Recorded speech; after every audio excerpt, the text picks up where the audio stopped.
He braced his feet against the swell, the Wawoon's helm in hand.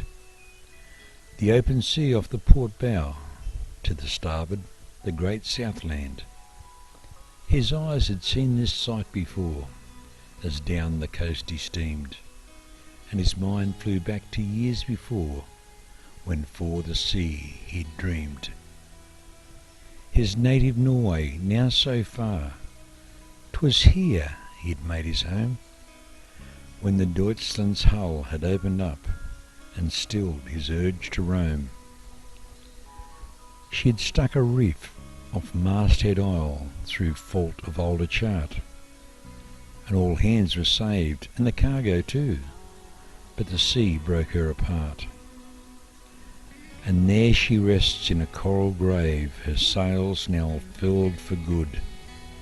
The Viking cast his mind back to this land where he first stood, and watched the Barque as she broke apart, to break his Nordic ties, his father, brother, friends and kin, and the grave where his mother lies. At age 15 he had left his home to sail the seven seas.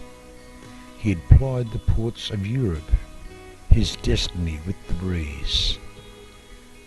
And around the Cape he then had sailed, the Queensland coast his goal. Just a few leagues short of Rockhampton, they'd found that fateful shoal.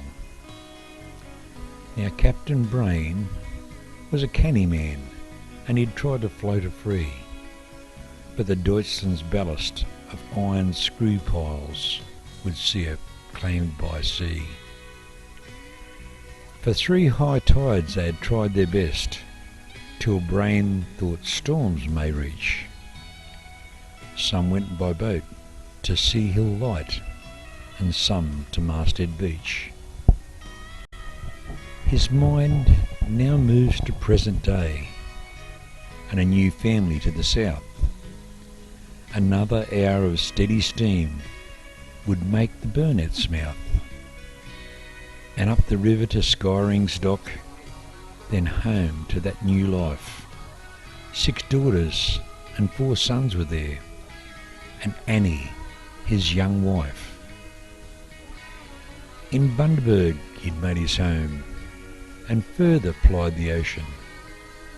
A master now on Wawoon's deck, his feet braced to the motion of Pacific swells and river bars, bringing lumber out to sell, to build the Queensland houses and the towns he now knew well. He became a man respected in the community he helped make, and eventually he left the sea, but nothing could ever take that Viking spirit and salty veins he passed on to his kin. The red gold hair and the love of sea was something born within. That journey, begun years before when Erik left Norway, would falter 54 years on, and then still go on today. As a Viking memory brings family here in this place that he helped make, we remember him and lift a glass and a toast for Erik's sake.